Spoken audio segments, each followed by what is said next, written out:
what about development of this concept with time? What if you look in the history in the past, they are developing the concept of a deity. Why should it suddenly stop? Yes. At a period? Yes. Why haven't we had more prophets since then? Very, very good question. You see, when a thing reaches perfection, look, mankind, our scientists are telling us that we have evolved from some primitive state, from monkeys and from the amoeba and what not, Now we have become perfect man. And evolution was taking place, they say, for thousands of years, millions of years. And now we have reached the stage, we said now we are created in the image of God, a masterpiece. But why has it stopped? Let's say, let's stand to reason that we say, now look at this hand. Can you imagine improving on this? Add another finger, add another thumb, add 10 fingers. You think you can do a better job? Will you be able to do a better job than this? No. So he says, now once it reaches perfection, anything you add to it is an abnormality. So in the religious history of man, the Muslims said that this is the last and final revelation of God. Jesus Christ, he told his people before he departed, he said, I have yet many things to say unto you, but you cannot bear them now. You haven't got that capacity. Like for example, instead of you, my grown-up brothers and sisters, only your little children had come, what would I do? Entertain them, Father Christmas, Santa Claus, and what some funny things. I heard to say some funny stories to make them happy. What else can I do? I could not have spoken what I'm speaking to you now. So Jesus is telling his disciples, I have yet many things to say unto you, but ye cannot bear them now. Howbeit, when he, the Spirit of truth, is come, he will guide you into all truth. He will. Man hasn't finished evolving yet. Right. If you look at our athletes, they're running faster, they're jumping higher, throwing further. Right. Okay. Man's mind is still developing. Right. Now for that you need guidance. You need, look, our friend the champion, that sprinter, he broke all records, right? And his ethics, where were they? Ruined, taking pills, taking drugs. So in other words, look, with all your physical developments, without that guidance about right and wrong, you are still an animal. You can become faster, stronger, all that, but your behavior pattern is that of an animal. The behavior pattern is 1,000 years old. Why haven't we had an update? The update now, if you find something that you need now, for example, what is your problem? Where you need a solution. Jesus said he'll guide you into all truth. And we say now all the answers to all your problems are here. It might not go down well. You see, we are used to a certain way of life, certain behavior patterns, thinking patterns, and we don't like to be disturbed. All of us, we are like that.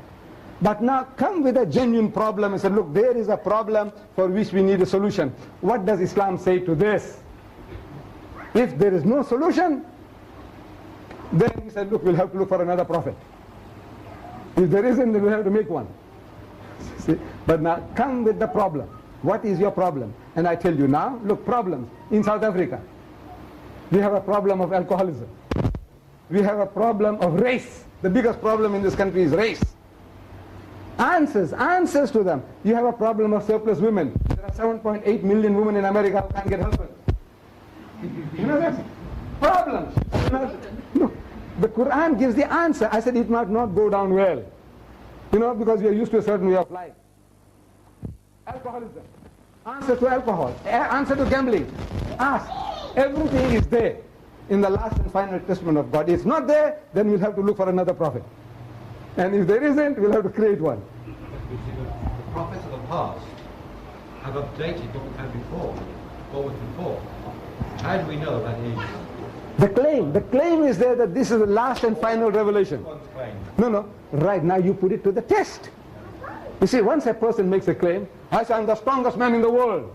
He said, yes. He said, look, here's a 200-pound barbell. Can you lift it? I said, no. So he said, that's the test. Finished. He said, look, you're the strongest man in the world, and you can't carry 200 pounds weight.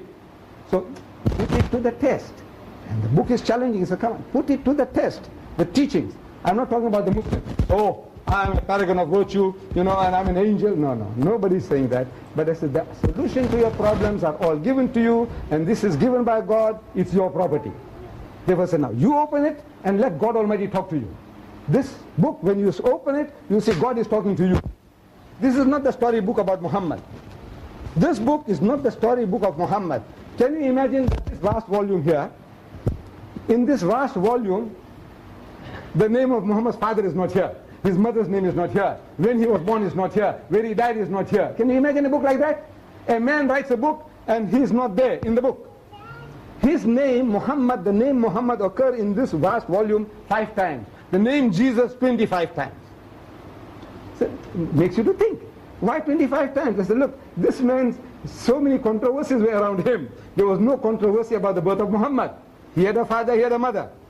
You don't have to, God doesn't have to go and tell you, say, look, he was legitimate. What for? The whole world accepted that he is the legitimate child of Abdullah. Finish.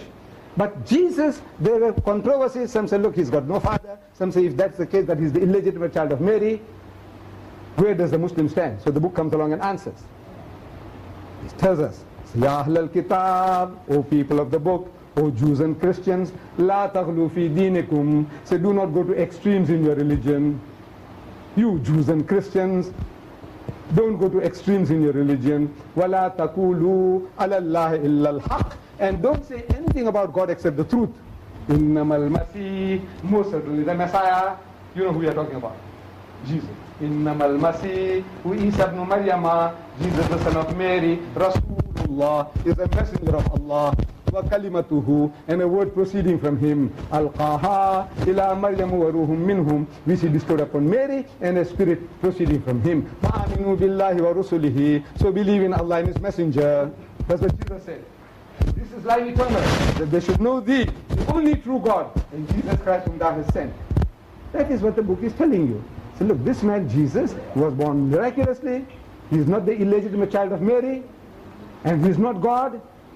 He's not his begotten son, but he's a messenger of God. As such, love him, respect him, revere him, follow him, but don't worship him. This is what the book says. So now when you read it, you say, look, this thing seems to be something objective. It's not something, a man is just trying to score points. Yes.